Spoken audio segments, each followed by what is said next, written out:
उजळिता उजळे दीपकाची वाती स्वयं होते ज्योती हिर्यांगी। बाळा त्रिकालदर्शी साधू होते।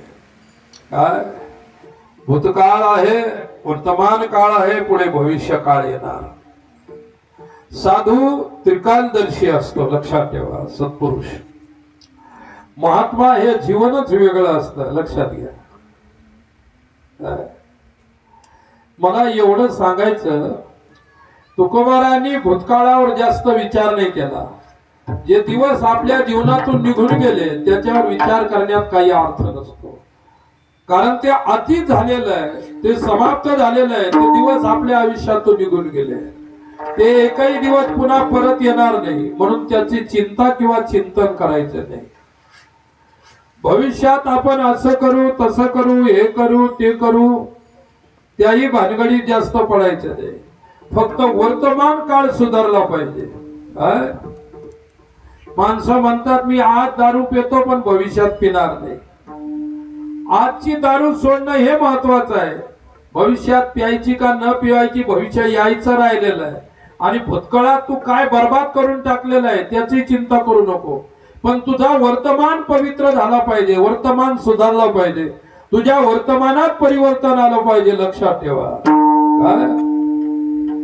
अरे तुम्हाला ज्या भांड्यात खायचं आहे ते भांड इतकं खरकट आणि इतकं मळकट झालेलं आहे, मग तुम्हाला धुवा घ्यावा लागेल, आता धुवा लागेल की नाही तुम्हाला? आता भोजन करायचंय, अगोदर त्याला साफ करावं लागेल, स्वच्छ करावं लागेल, त्याला घासून घ्यावं लागेल, कारण त्याच्यावरती काही चढलेली आहे, मळ चढलेला आहे, त्याला खरकट चिटकलेलं आहे।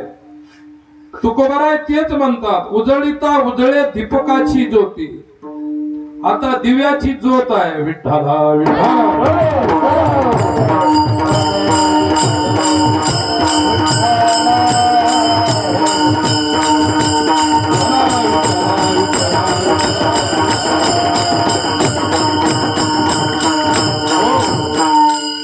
कधी कधी काय होतं, ही लाईन असते, त्याच्यावर का काजळी आली, कार्बन आला की ते कार्बन काय करावं लागतो, घासून काढावं लागतो, मग लाईन व्यवस्थित चालते। लोक म्हणतात लाईट डिम झाले, काय लाईट डिम नाही, लाईट तेच आहे, फक्त लाईन वर काजळी आलेली आहे। काय काजळी काढल्यानंतर तेच लाईट तेवढाच प्रकाश देतात का नाही, परंतु डिम झाल्यानंतर लाईट तेच आहे, करंट तोच आहे, सर्व तेच आहे, पण लाईट मात्र कमी मिळायला लागला। लोक म्हणतात पहा बरं, खांब्यावर जाऊन पहा, काय कार्बन आला असेल आणि कार्बन घासला की लाईट पुन्हा त्याच्यात तसं आहे। तसं आपल्या जीवनावरती अज्ञानाचा, अविचाराची काजळी चढलेली आहे, म्हणून आपल्याला जीवनात सुचत नाही काय करायचं काय करायचं नाही। आणि एखाद्या वेळी माणसाला स्वतःला सुचतं असं नसतं, आपल्याला जर सुचत नसेल तर कोणाकडून तरी मार्गदर्शन घ्यावं लागत असतं। काय याकाला दारू सोडायची, तो दारू सोडायचे, दुसरी दारू पिणाऱ्या जवळ गेला, मला दारू सोडायची, काहीतरी उपाय सांगा।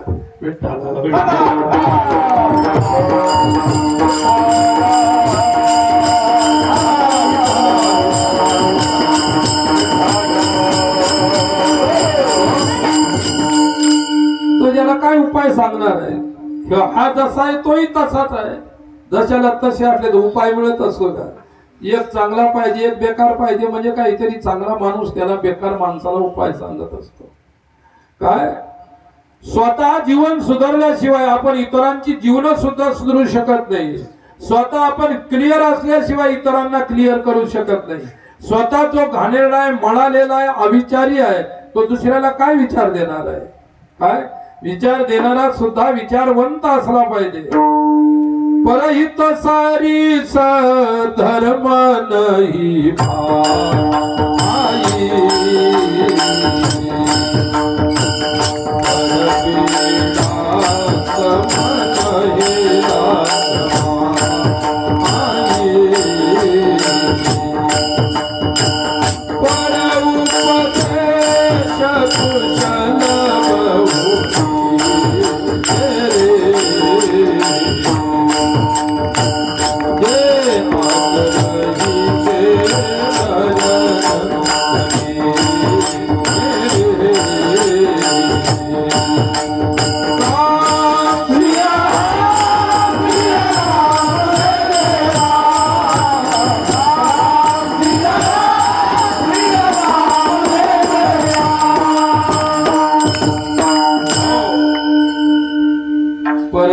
सरीस धर्म नाही भाई परपीडा सम नाही अधमाई.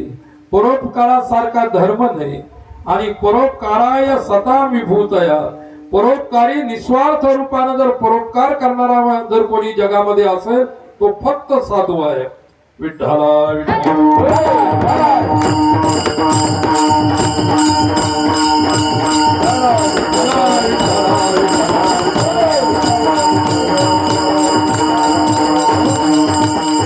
अरे तुमची शेजारी शेजारी कपाशी असेल, एकाच्यावर सर्व आळी पडली रोग पाना, एकाची टोळटोळीत आहे खूप छान आहे, त्याला काहीतरी फवारलेलं असतं. शेजारी विचारतो तुम्ही काय फवारलं सांगा बरं, आमच्या मराठीवर रोग पडलेला आहे. तुमची चांगली आहे काय? ते म्हणजे मी फवारलं परंतु पाहुण्या डबा दिला होता, फवारल्याबरोबर पाहुणा डबा घेऊन गेला. त्याला माहित असतं पण तुम्हाला सांगणार नाही तो, कारण तुमची मराठी सुधरू नये म्हणून.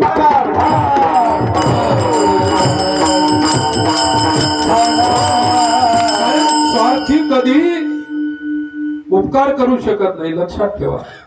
म्हणून सत्पुरुष निस्वार्थ असतात, म्हणून त्यांच्यामध्ये उपकार आणि उपकाराच्या भावना करण्याची कर्तृत्वाची त्या ठिकाणी खेळ असते, कर्तृत्व असतं त्यांच्यामध्ये. परोपदेशे पांडित्यम.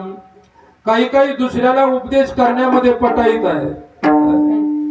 अरे माझ्यासारखं कीर्तन कोणी करू शकतं 4 शब्द पाठ केल्यानंतर, परंतु आचरणातून जे शब्द बाहेर पडत असतात ते समाज परिवर्तन घडवत असतात.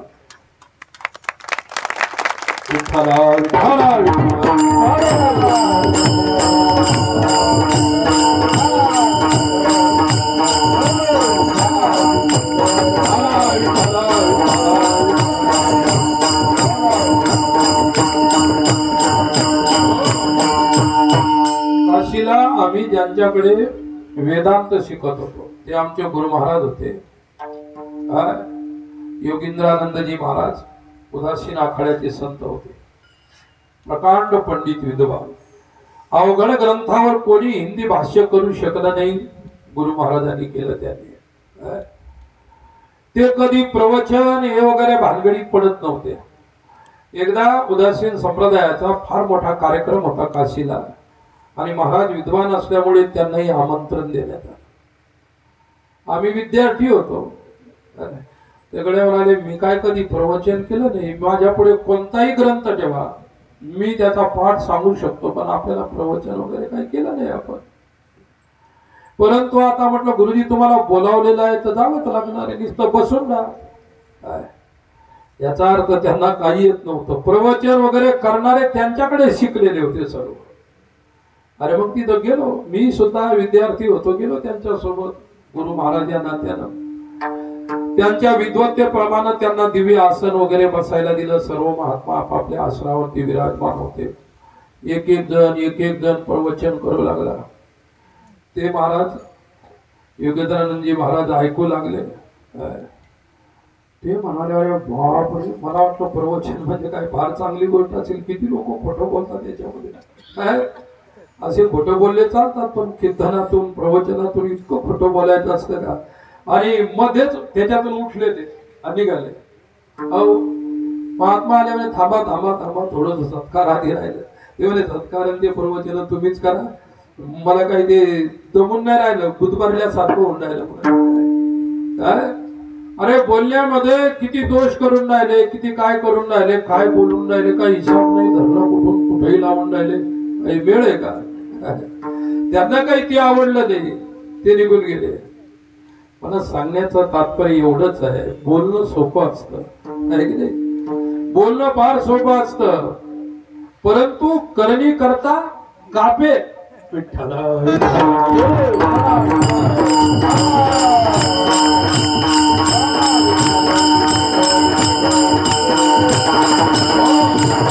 आणि म्हणून साधू म्हणजे कीर्तन, प्रवचन, व्याख्यान, पोथी, पुराण नाही. साधू म्हणजे आचरण.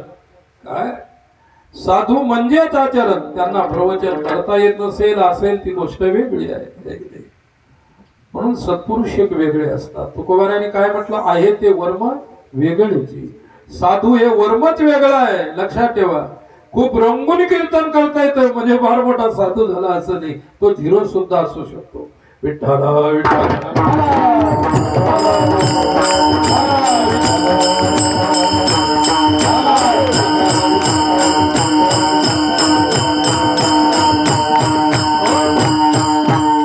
नवीन नवीन आम्ही असे संस्थेत शिकलो, इकडे तिकडे शिकलो, कीर्तन वगैरे करायला लागलो.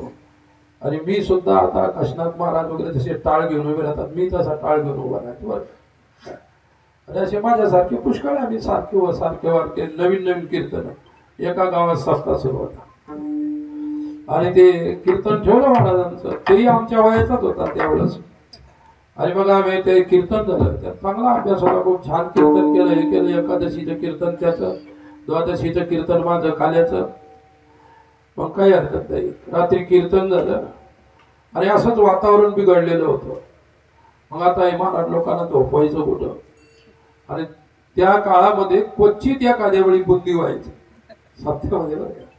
क्वचित म्हणजे फार कठीण काळ होता तो, 40 वर्षाच्या अगोदरची गोष्ट आहे ती. आणि आमचा महाराज लोकांचा नंबर बुंदीचा गण झाला होता, तिथं लागला ना ते झोपायला. मग झोपलो. 11 वाजेला कीर्तन संपलं. कीर्तनकार महाराज 12ला उठले. मला लागले हलवायला. म्हणलं काय उठेल 12 वाजले. म्हणलं 12 वाजलेत काय कुस्त्या खेळायच्या का. कीर्तन झालं. म्हटलं आता झोपाच म्हणतं ते. सकाळी 4 वाजता आपल्यालाच काकडा गेलंय. नाही 12 वाजले ना. पान समोर काय, समोर ते बुंदीचा गंज होता, धोत्रान झाकून ठेवला. 12 वाजेपर्यंत असते एकादश, आता काय हरकत आहे बुंदीवर भिडायला. अरे म्हटलं तो आताच कीर्तनातून काय सांगितलं, एकादशी कशी असते, दशमीला एक टायमाचं उपाशी राहायचं, एकादशीला दिवसभर उपाशी, तिसऱ्या दिवशी मग ती द्वादशी पाहून उपवास सोडायचा. काय तेव्हा महाराज कीर्तनातल्या गोष्टी कीर्तन तोही माझ्यात वयाचा होता, काही जास्त नव्हता.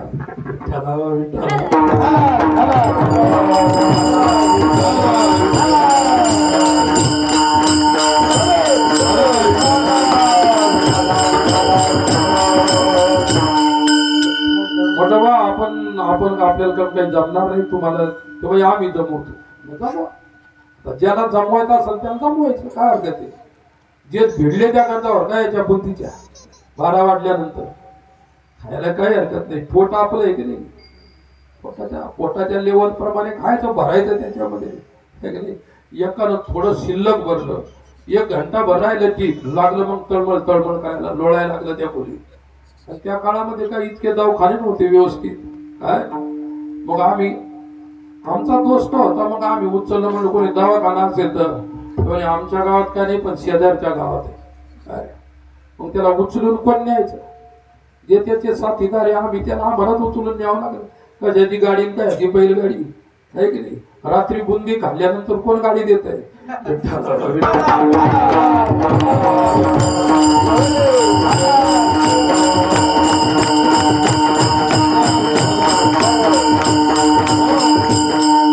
धोंडीत समजा झाला तो कार्यक्रम निरदायक दवाखाना का नंतर ते आयुर्वेदिक म्हातार होते. म्हटलं असं झालं. तुम्ही म्हणे चिंताच करू नका, 1 घंट्याच्या त्याला खाली करतो. त्याचं मकान जे भरलेले त्यानं काय केलं, असं गरगट केलं, असं ते काही रसायन तयार केलं, त्याला पाजल्यानंतर सांगितलं पोटावर झोपायचं. कसं झोपायचं, असं वज्रासन केल्यासारखं करायचं, असं पोटावर पडायचं. तो बरोबर मागून लेवल मध्ये लागलेली, आम्ही मागे उभं. जे त्याला अर्ध्या घंट्यामध्ये जे सुरू झालं, संपूर्ण बुद्धी बाहेर. आमच्या अंगावरती बुद्धी न खाल्लेल्याच्या अंगावर काय भानगडी. अरे बापरे, त्याचं पोट खाली झालं. प्रसंगच इतका खतरनाक होता, सर्व फलित बुद्धीच बुद्धी. डॉक्टरांना डोकं धरलं. काय महाराज तुम्ही साधू झाले, काही विचार करून खाता नाही. म्हणलं काही अविचारानं खाल्लं नाही. 12 वाजल्यानंतर महाराजांना सांगितलं कीर्तन करा आता सुरू. अविचारानं थोडं खाल्लं आम्ही. नाही खायचं तर काही हरकत नाही, पण इतकं का. आम्हाला रात्रभर त्यालाही धुतलं ना, मलाही आम्ही धुवून काढलं कपड्यासहित. अरे बाबा सांगणं सोपं असतं, करणं भरावं मध्ये.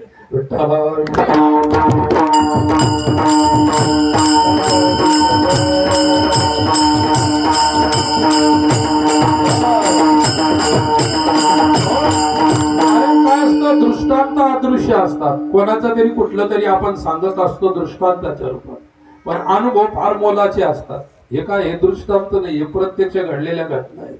काय परोपदेशे पांडित्यम, दुसऱ्याला उपदेश करणं सोपं आहे, पण स्वतःच्या जीवनात त्या उपदेशाचं आचरण करणं अतिशय अवघड असतं.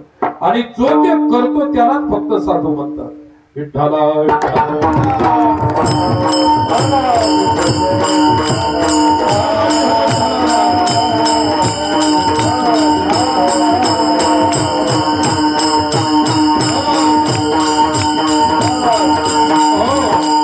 आणि आईच्या पोटातून जन्माला आल्याबरोबर कोणी साधू नाही. साधनेनं जो साधू होतो तो पुढे सिद्धत्वाला प्राप्त होत असतो.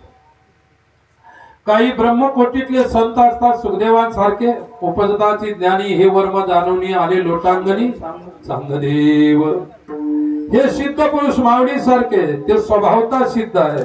काही स्वभावता सिद्ध आहे. आणि आम्ही आता गेलो त्या जगन्नाथपुरीला, आणि जे लोक समुद्रावर भिडले मोती घ्यायला, कशाला मोती घ्यायला, आणि 2 शिंपल्या असे चिटकवलेले, ती असं उघडायचं, त्याच्यातून मोती काढायचा. आता तो खरा मोती आहे का खोटा मोती आहे घेणाराला माहित नाही, पण देणाराला माहित आहे. विठ्ठला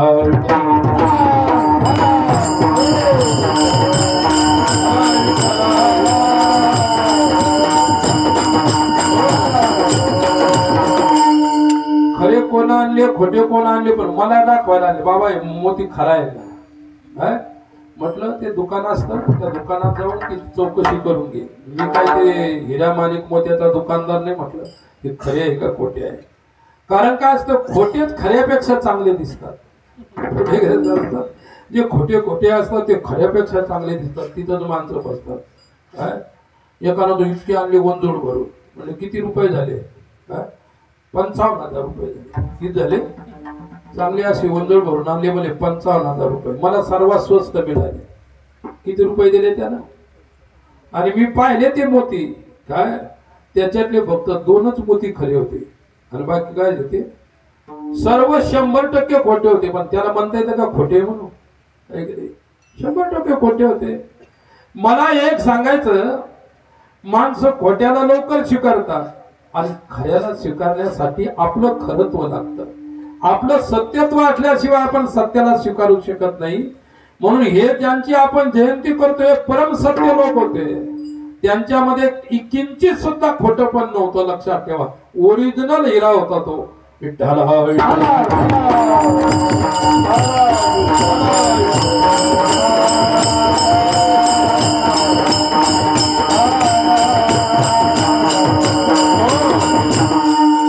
म्हणून अविचाराची काजळी आपल्या अंतकण रूपी हिऱ्यावरती त्या ठिकाणी साचलेली आहे. आणि तो हिरा जर उजळून काढायचा असेल तर अगोदर काजळी स्वच्छ करावं लागेल, तिच्यावरचा मळ काढावा लागेल, नंतर हिऱ्याची खरी चमक तुम्हाला मिळेल. आणि अजूनही हिरे कोठे पडलेले आहेत दगडी कोळशामध्ये. हिरा कुठे सापडतो. असली हिरा दगडी कोळशामध्ये असतो, त्या शिंपल्यामध्ये नसतो. लक्षात ठेवा. विठ्ठला विठ्ठल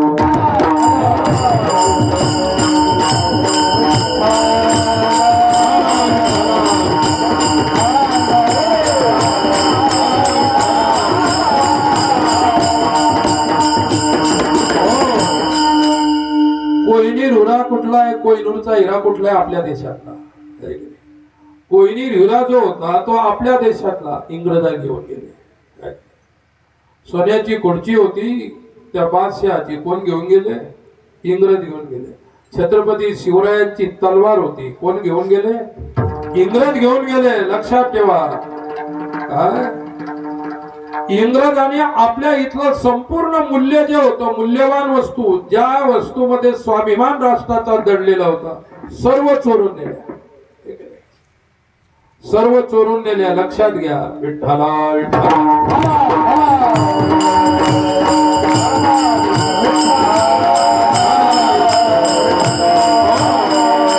ज्यावेळी टिळक वारले तर इंग्रजाने टिळकांचा मेंदू त्या ठिकाणी घेऊन जायचा प्रयत्न केला. परंतु त्या लोकांना, ठराविक लोकांना माहित होता की त्यांचा मेंदू काढून घेऊन जाणारे, मेंदू काढून घ्यायच्या अगोदर त्यांना दहन दिलं. काय इथल्या ज्या ज्या गोष्टी स्वाभिमानाच्या होत्या सर्व इंग्रज चोरून घेऊन गेले. इथलं जे होतं ते या संपूर्ण राष्ट्राला लुटून त्यांनी नेलं, चांगल्या सर्व गोष्टी केल्या काय. आणि कोणीतरी आता शिवाजी महाराजांची तलवार आणणार होत काय, आणणार होतं पता नाही. आता सध्या झाली निवडणूक होईपर्यंत काही आणायला तयार असतात ते, आणि झाली की गेलं संपून जे काय करायचं ते. विठ्ठला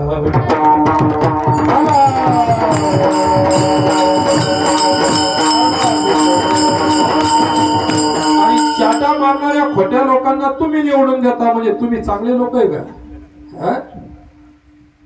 बेकार लोक आहेत, बेकार लोकांना इथं आणतात समोर, म्हणून राष्ट्रामध्ये जे व्हायचं ते होत नाही. लक्षात घ्या, बरं आहे नसल्यापेक्षा. विठ्ठला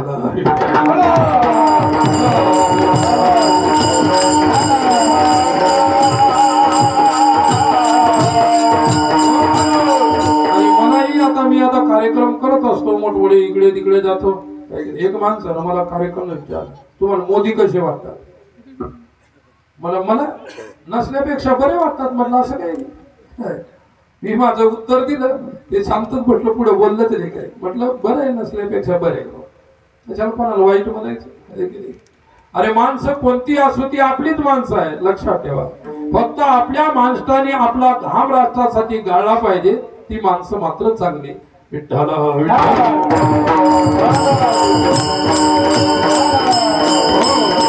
आणि या लोकांनी घाम नाही गाळला, रक्त गाळलं राष्ट्रासाठी. घामाच्या पुढची गोष्ट आहे रक्त, लक्षात ठेवा.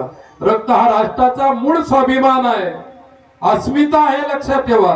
या लोकांनी अस्मितेला राष्ट्रासाठी पाहिलेले, आपलं हृदय दिलं, जीवन दिलं, समर्पण केलं सर्वस्व, पण तडजोड केली नाही. ते म्हणतात पाना ऍडजस्टमेंट होत असली तर करा. आराम करावा, ऍडजस्टमेंटच किती दिवस करता. राष्ट्राच्या विषयी ऍडजस्टमेंट नाही पाहिजे. विठ्ठला विठ्ठला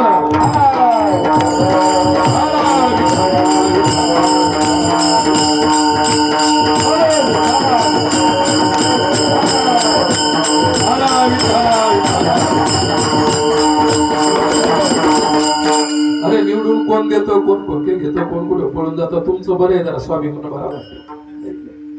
इथले माणसं बघून नाही गेले, बरं वाटतंय तुझं. विठ्ठला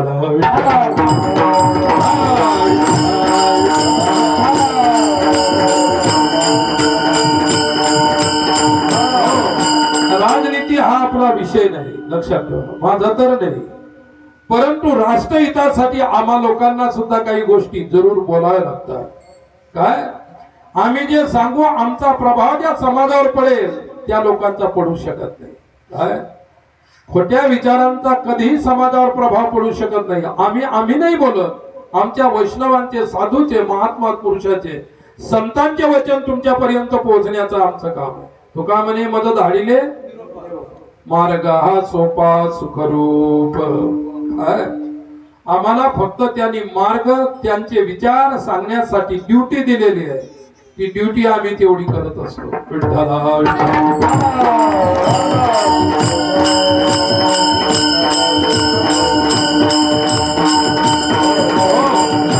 साधूचं जीवन रवी दीपाई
पहिरे दाविती देखणे अदृश्य दर्शने संताची.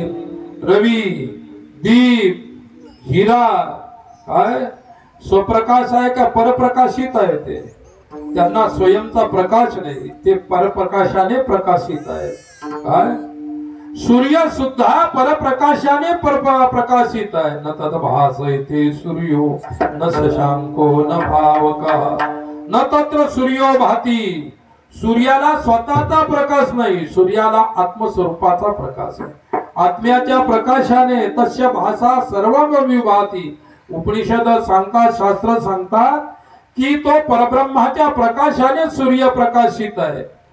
मग त्यांचा प्रकाश स्वयंभू आहे का? नाही. परंतु साधू हा स्वयंभू प्रकाशित आहे, त्याचं ज्ञान स्वयंभू आहे. स्वयंभू असणं, स्वाभाविक असणं वेगळी गोष्ट आहे. विठ्ठला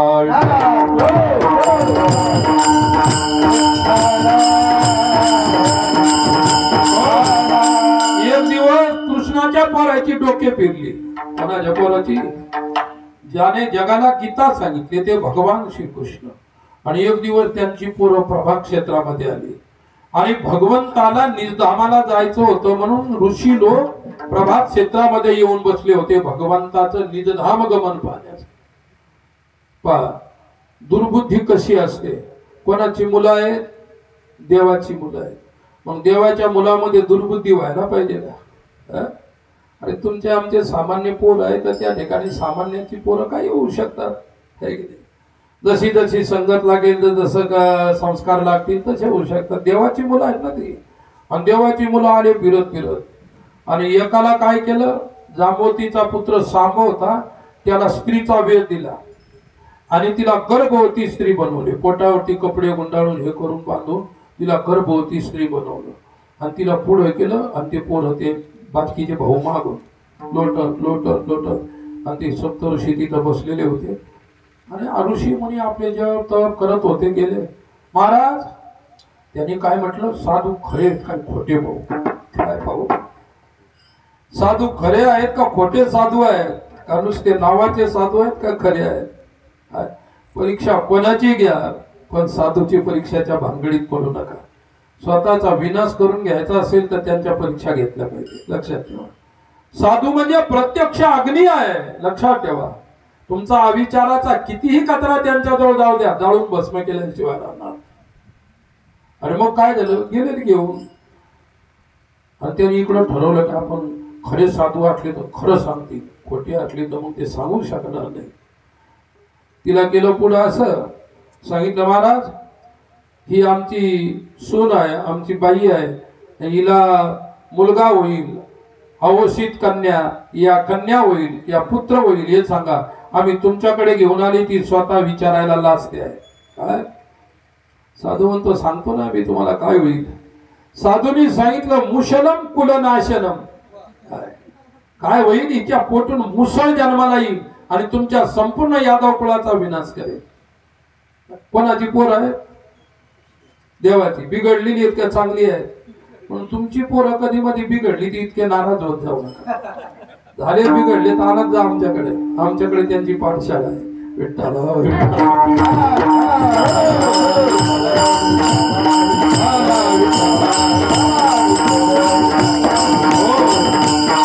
देवांच्याही मुलांची बुद्धी भ्रष्ट होऊ शकते, हे प्रत्यक्ष उदाहरण आहे की नाही.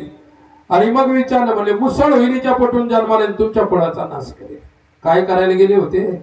मजाक आहे की नाही. म्हणून साधू संत महात्म्याची मजा करत जाऊ नका.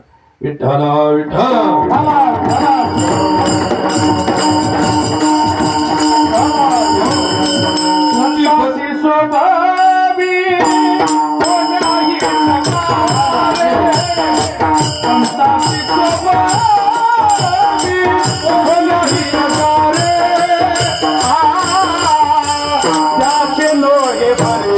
उभय लोकी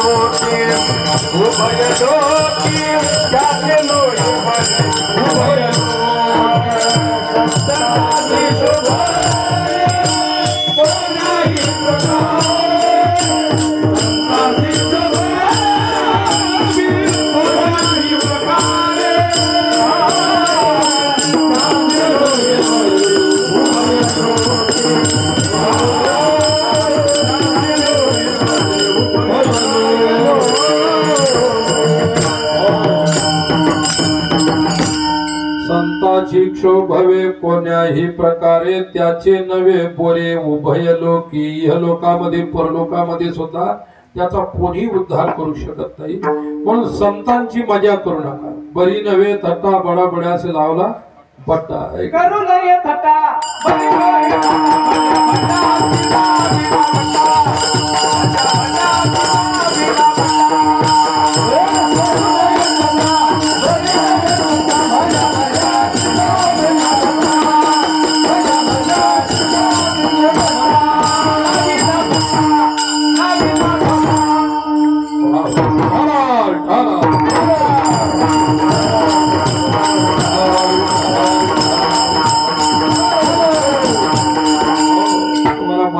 कोणाकोणाची धत्ता केली काय काय केली आता एवढा वेळ नाही आपल्याजवळ.